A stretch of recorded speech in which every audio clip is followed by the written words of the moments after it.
je faisais un examen BTS. J'avais tout le temps mal à la tête. Tout le temps mal à la tête. Et le jour de l'examen, j'ai déposé, en plein examen, j'ai déposé mes stylos, tout, j'ai remis les documents, j'ai récupéré ma pièce d'identité. Je me suis dit, Seigneur, je laisse tout, même cet examen-là, mais je veux tout recommencer avec toi. Et 2 semaines après que ma tante, elle est revenue, j'habitais à l'époque avec ma tante, elle est revenue du marché avec le semeur. Elle a balancé sur la table. J'ai commencé à lire, j'ai vu des témoignages de campagne d'Israël. J'ai dit, ah bon, donc on peut aller en Israël et tout ça. Enfin, c'était une campagne, pour moi, c'était qu'il fallait voyager, aller en Israël. Et donc j'ai cherché l'église la plus proche. C'était celle de Champigny. Et je suis arrivée, ils étaient en pleine campagne d'Israël. Et donc en même temps aussi, je voulais aussi partir de l'appartement familial, trouver un appartement à moi toute seule. Et j'ai participé à la campagne d'Israël. Le dimanche, j'ai déposé le sacrifice. Le mardi, on m'a appelé pour m'accorder un appartement. Et donc, une fois que j'ai eu cet appartement, je me suis encore relancée dans les propos. Je me suis retrouvée dans une situation financière et professionnelle très difficile. Et donc, moi, j'avais toujours... Enfin, il y a un moment où j'ai eu le désir de travailler dans le secteur de la banque. Et donc, je n'avais aucune condition de travailler dedans. Et donc, j'ai fait une campagne d'Israël encore. On appelle ça la campagne des 7 montagnes. Et j'avais aussi des problèmes financiers, donc j'ai fait cette campagne. 1 mois après, les portes se sont ouvertes. Je me suis retrouvée en train de travailler dans une banque. Et après ça, j'ai continué toujours à faire des propos, des chaînes de prière. Je faisais des vœux. Et j'ai aussi fait une campagne pour ma vie sentimentale. Et je me suis mariée. Grâce à Dieu. Que Dieu vous bénisse. Amen. Alors, j'ai fait tous les propos que vous disiez de faire, je le faisais. Je semais, j'étais fidèle à Dieu, tout ça, pas de problème. Mais j'avais des fois des doutes parce que comme le temps commençait à avancer, que je commençais à retourner à l'école et que j'avais toujours pas d'entreprise, j'étais la seule dans la classe. C'est pour ça que j'ai commencé à douter, j'ai commencé à m'énerver contre la situation au lieu de me révolter, quoi. Et donc, j'ai pris la décision. Les derniers propos que les derniers que j'ai fait, je me suis dit, bon, de toute façon, je ne vais pas m'énerver pour ça. Je ne vais pas non plus mettre ma vie spirituelle en danger pour ça. Un travail, ce n'est pas non plus... je vais dire, c'est une nécessité, ce n'est pas primordial. Et donc, je mets Dieu avant tout. Et donc, j'ai fait le propos. Je suis tombée même sur Malachi qui disait qu'il ne faut pas tromper Dieu. Moi, je dis, Seigneur, moi, je ne te trompe pas. Donc, si tu exiges de nous de donner la dîme, moi, ils exigent de toi d'avoir un travail. Et donc, dans la même semaine, j'ai été appelée à SNCF. Donc, je n'ai pas été prise. La dernière minute. Et la semaine d'après, j'ai été appelée à Galeries Lafayette et j'ai été prise à Galeries Lafayette. Et ça faisait combien de temps que vous ne travaillez pas Depuis août, 1er août. Depuis le 1er août. Oui, j'avais travaillé, mais c'était juste pour les vacances et je n'avais pas trouvé de travail après. Et ça a commencé à travailler dans la tête. Dans la tête, oui. Ça a travaillé beaucoup dans la tête. Mais maintenant Très bien. Galeries Lafayette. Galeries Lafayette, oui. Que Dieu vous bénisse. Amen. Je voulais avoir un CDI. Et qu'on m'avait donné un CDD qui finissait jusqu'au mois de avril ou mars. Je me rappelle, c'est avril. Voilà, avril. Et que je venais ici, le pasteur avait un propos. Et je dis, Seigneur, c'est mon propos, je veux que mon CDD, là, change en CDI. Et dès que je suis arrivée, parce que dès que je sors, je vais aller au boulot, dès que je suis arrivée, on m'a dit, Marie, vous savez, voilà, vous êtes passée en CDI. Je dis, oh Seigneur, merci. Le lundi, ça fonctionne. Que Dieu vous bénisse encore plus. Merci. Amen. Amen. Avez-vous déjà marché en arrière? Alors vous connaissez cette sensation. Sensation d'insécurité. Sensation de découragement. Sensation d'incapacité. Sensation d'incompétence. Beaucoup de personnes ont la vie comme ça. Un pas en avant et 3 en arrière. Si vous vous sentez comme ça, Et vous pensez que tout est perdu? il suffit de faire un pas et de croire. Cherchez dès aujourd'hui un centre d'accueil et recevez une parole qui changera votre vie. Et vous pourrez recevoir des conseils personnalisés gratuits. Ou appelez dès maintenant notre ligne Ami 24 heures au 01 53 35 85 12. Plus d'informations sur notre site internet centredaccueil.net. Centre d'accueil, votre réussite et notre satisfaction. Bonjour à tous, amis de cette émission Impact. Un excellent lundi à tous. Soyez bienvenus. Et nous savons que c'est la période des vacances, que beaucoup de personnes sont en train de profiter, de décompresser d'une année difficile. Mais il y a aussi beaucoup de personnes qui sont dans la lutte, qui sont en train de travailler, qui sont en train de chercher du travail et qui sont en train de se battre pour changer leur cadre de vie, leur vie.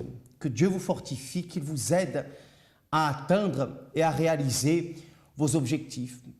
Et notre travail, je puis dire, notre mission au Centre d'accueil universel est de vous aider à atteindre vos objectifs, à réaliser vos rêves. Je parlais dans l'une de nos réunions, lundi dernier, que nous entendons parler dans la société des élites, n'est-ce pas, et des grandes écoles qui forment les élites. Pour ne pas faire de publicité à ces grandes écoles, Sciences Po, HEC, etc., sont des écoles qui forment les élites de la société de demain. Les politiques, les grands administrateurs, les présidents, les directeurs des grandes sociétés sortent de ces écoles. Bien, nous, au Centre d'accueil universel, nous avons aussi cette mission de former les élites de demain. Tout à fait, de former les élites de demain. Dieu, la volonté de Dieu est de faire de vous, de vous-même qui m'écoutez, une élite dans le futur. Comme il a pris David, qui était un simple berger, et en a fait un roi, comme il a pris Abraham, qui était un homme seul, et en a fait le père d'une nation, devenant jusqu'à aujourd'hui une référence, ces hommes sont devenus des élites entre les mains de Dieu. Et Dieu veut faire de vous cette élite également. Peu importe qui vous êtes aujourd'hui, peu importe ce que vous êtes. Nous avons au Centre d'accueil universel cette motivation de vous aider à devenir quelqu'un de grand. Et lorsque nous parlons de grand, nous passons des témoignages. Alors accompagnez les témoignages qui suivent et je reviens dans quelques instants. Quand je suis arrivée, rien ne marchait. Le père de mes enfants venait de me quitter avec des dettes de pavillon. Et on m'arnaquait parce que dans le tribunal, l'avocat était d'accord avec la personne qui voulait acheter la maison. Donc, au lieu de payer le pavillon une fois, je l'ai payé 3 fois. Donc, j'ai prié, j'ai participé à des chaînes de prière et tout. Et les lundis les lundis, oui. Et j'ai participé aussi le dimanche à la prière de, comme on dit déjà, voilà. Et toutes les dettes ont été effacées. Toutes dettes effacées? Toutes dettes effacées. Ils sont passés où? Je ne sais pas. Alors Dieu les a enlevés? Dieu les a enlevés. Alors qu'est-ce que le centre d'accueil représente pour vous maintenant? Le centre d'accueil représente pour moi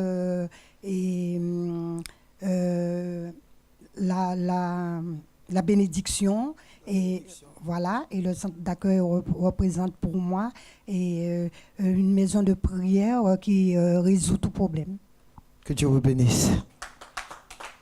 Quand je suis arrivée, j'avais des dettes qui atteignaient j'atteignais plus de 40 000 euros. Ouais. Et j'étais prête à me suicider. J'habitais la Bretagne et j'avais pris ma voiture un jour. Je suis allée au bord de la mer, j'ai failli me jeter. Et depuis ce jour-là, j'ai pris mes enfants. J'ai vendu ma voiture, j'ai pris mes enfants, je suis venue à Paris. Et je suis venue au centre d'accueil. Et depuis que je suis au centre d'accueil, j'ai commencé à prier, j'ai commencé les chaînes des prières. La dette a été effacée. Comme ça? Avec la grâce de Dieu.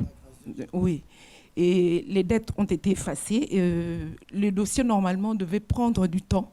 Parce que ceux qui connaissent la procédure, ça met vraiment du temps. Et moi, mon dossier a été traité. J'ai vu le pasteur m'a dit, je sais que quelque chose va se faire dans votre vie. Je suis allée et une semaine après, j'avais reçu la réponse et mes dettes ont été effacées. Toutes les dettes? Ouais, toutes les dettes ont été effacées. Donc ça m'a donné un bon souffle de vie. Donc ça m'a permis d'espérer et de continuer, quoi. Et le deuxième problème que j'avais, c'était, comme je suis arrivée à Paris, j'étais hébergée. Après, je me suis dit, je dois trouver absolument un logement. J'ai eu un logement, c'était un 24 mètres carrés. j'ai 2 garçons. Je vivais dans un 24 mètres carrés avec mes 2 garçons. Petite chambre. Ouais, une petite chambre en fait. Et Dieu a fait la grâce parce que j'ai suivi les chaînes de prière du samedi, qu'on appelle cas impossibles.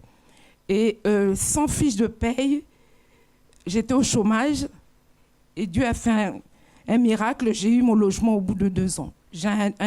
C'est pas grand-chose, mais par rapport à ce que j'avais avant. C'est mieux que la chambre. Ouais, parce qu'aujourd'hui, mes enfants ont leur pièce, donc ils ont leur espace et voilà quoi. Mais je sais que Dieu va faire encore beaucoup de choses. Et qu'est-ce que le centre d'accueil représente pour vous?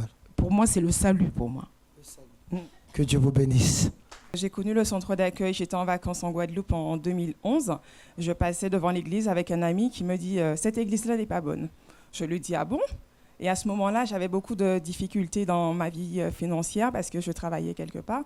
Et j'avais un groupe de collègues qui me persécutaient, qui voulaient absolument que je ne sois pas là. Et je frappais Dieu à toutes les portes, que ce soit témoin de Jéhovah, évangéliste. Dès qu'on m'invitait pour me parler de Dieu, j'y allais.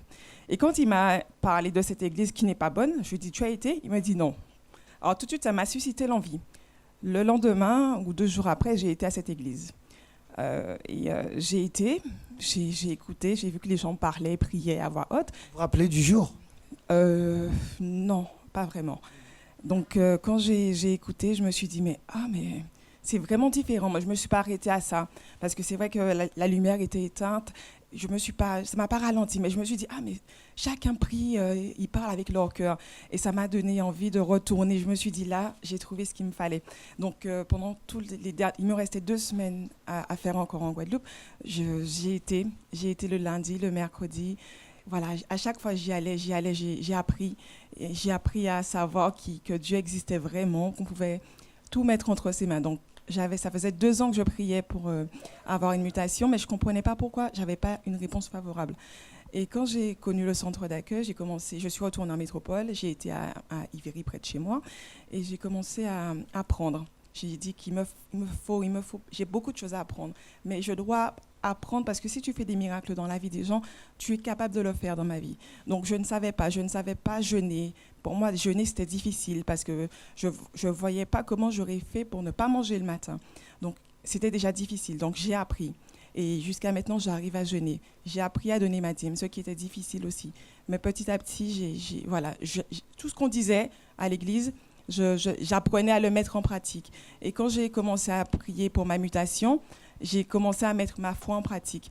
Quand j'ai choisi mon poste, lors de l'entretien, j'ai pris ma petite bouteille d'huile et j'ai mis discrètement sur les pas avant de rentrer dans l'administration. Donc, quand j'étais à l'entretien, j'ai fait ma prière. J'ai demandé au Saint-Esprit de guider ma bouche, de me parler. Quand je suis arrivée, je vois qu'il y a 4 dames devant moi. Mais je ne me suis pas laissée influencer. J'ai parlé. Et quand je suis partie, j'ai remis ça entre les mains de Dieu. Je lui ai demandé si c'est ce qu'il me faut de le faire. Si ce n'est pas ça, j'accepterai sa volonté. Et dans mon travail, on était 4 à avoir fait une demande de mutation. Et elles étaient contentes parce qu'elles se disaient que ma chef leur avait dit que c'est elle qui allait avoir la mutation et moi, on ne parlait même pas de moi. Qu'est-ce qui s'est passé? Finalement, au mois de juin, j'ai eu une réponse favorable. J'ai eu le poste que je voulais. Et jusqu'à maintenant, depuis septembre, j'ai intégré mon poste. Et avec la grâce de Dieu, je suis là et je sais que c'est seulement lui qui a pu faire l'impossible devenir possible. Dieu vous bénisse.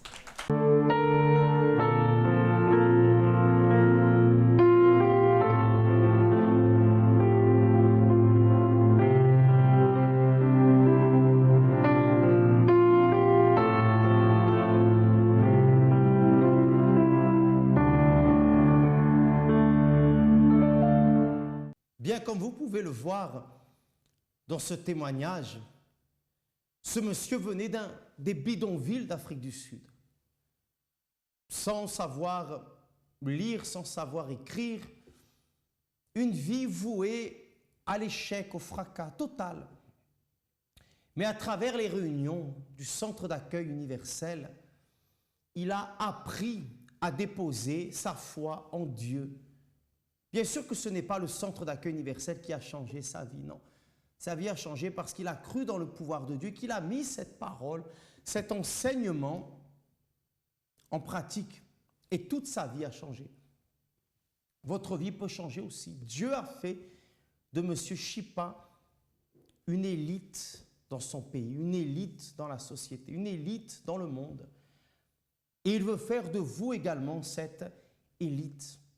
Et aujourd'hui, au Centre d'accueil universel, vous allez apprendre comment devenir une élite dans cette société. La Bible nous parle d'élite.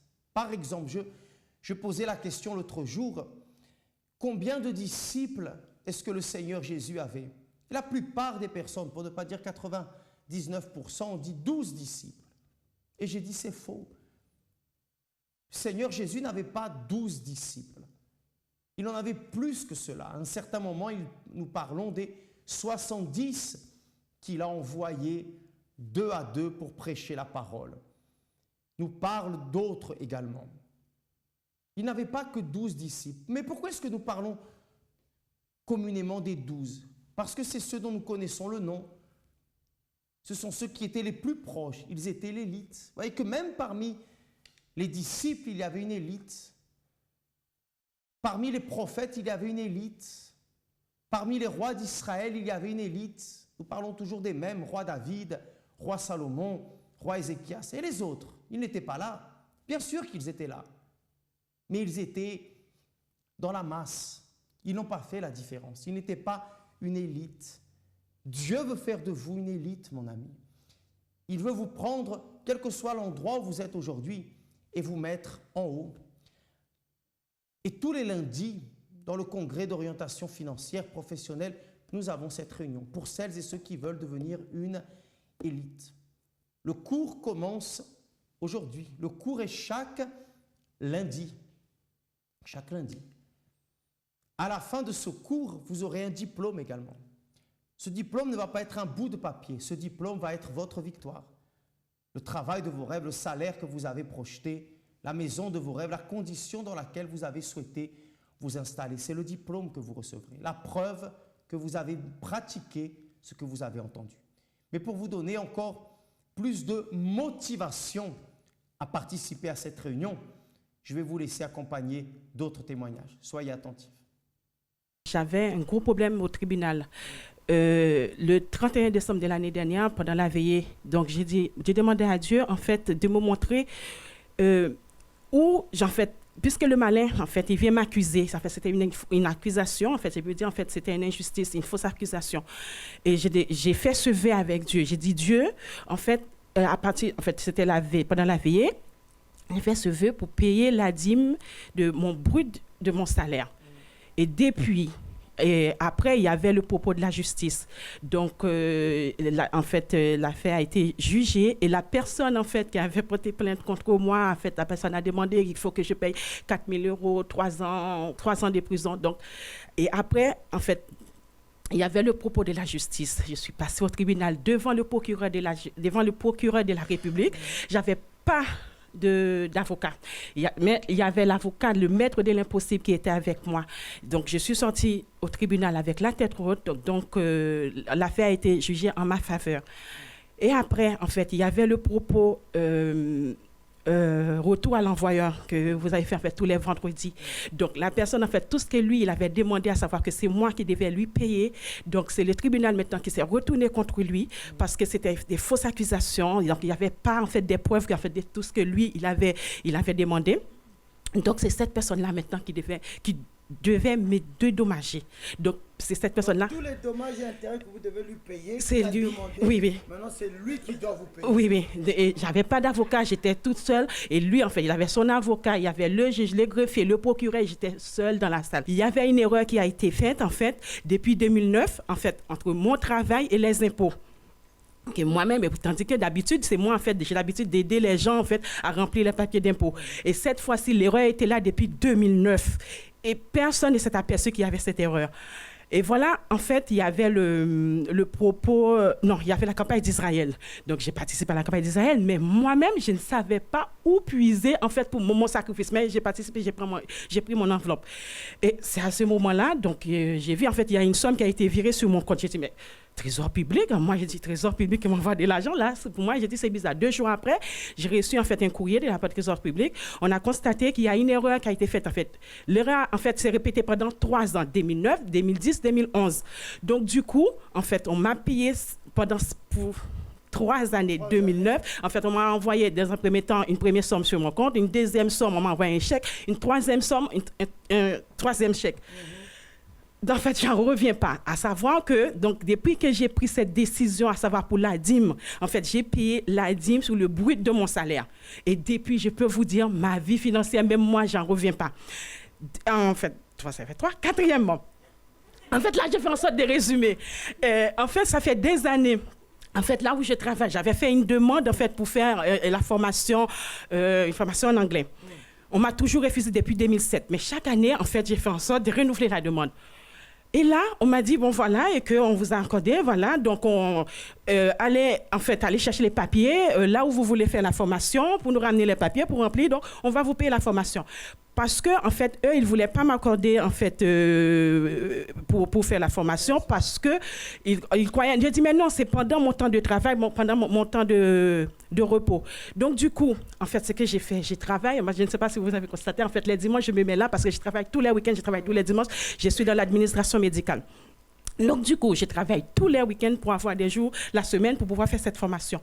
Ils ont constaté, à la DH, on m'a appelé, on m'a dit, mais Tamara, je ne comprends rien. Donc, ce qui veut dire que vous n'avez pas de jours de repos. J'ai dit, non, non, non, non. J'ai fait en sorte de m'organiser. Donc, c'est moi qui ai demandé, c'était à ma demande. Donc, il faut que j'assume.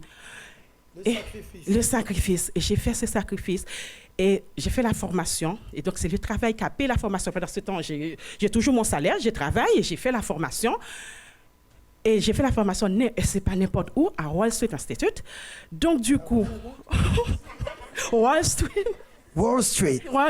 Institute. Donc, du coup... Il n'y a que l'action qui manque. Oui, mais ça va venir. Ça va venir. Oui, donc, du coup, à mon grand étonnement, ils ont dit, mais vous n'avez pas de jour de repos, vous avez fait la formation sur des jours de repos, vous travaillez tous les week-ends, comment vous faites? Donc maintenant, on m'a payé, en fait, j'en reviens pas, je gagne toujours mon salaire, 50% de mon salaire des jours de repos. J'en reviens pas. Et 50%, oui. Donc du coup, les 50%, c'est tous les mois.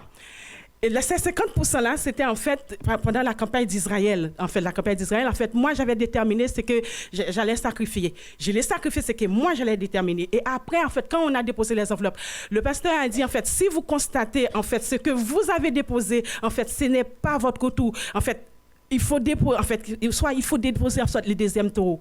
Le lendemain, j'ai reçu, en fait, les courriers. C'est là qu'on m'a versé cette somme. J'ai dit, bien, voilà mon deuxième taureau. Et j'avais sacrifié c'est la campagne d'Abraham, la campagne d'Israël d'Abraham. Pourquoi? Parce que ça fait 18 ans, en fait, j'ai une fille aînée qui a 18 ans. Et le malin, en fait, m'avait dit que vous n'aurez jamais d'enfant. Et moi, j'ai dit, en fait, quand le pasteur Philippe a dit, le même rêve que Dieu a accordé à Abraham, ce même rêve-là, Dieu peut le réaliser dans votre vie. Et moi-même, j'avais sacrifié pour ce rêve. Et aujourd'hui, je suis enceinte de 3 mois. Amen. Bien, l'opportunité est entre vos mains. Vous êtes la personne qui allait décider, vous êtes la personne qui allait choisir de rester là où vous êtes ou de vous élever, d'aller de l'avant. Si vous désirez devenir une élite, alors participez aujourd'hui au centre d'accueil le plus proche de chez vous. Je serai avec vous à Ivry-sur-Seine, au 69 avenue Daniel Casanova, à 7h, 10h, 15h et 19h30. Vous pouvez participer aujourd'hui au centre d'accueil le plus proche de chez vous. La ligne AMI 24h 01 53 35 85 12 pour plus d'informations. Passez une excellente journée. À demain.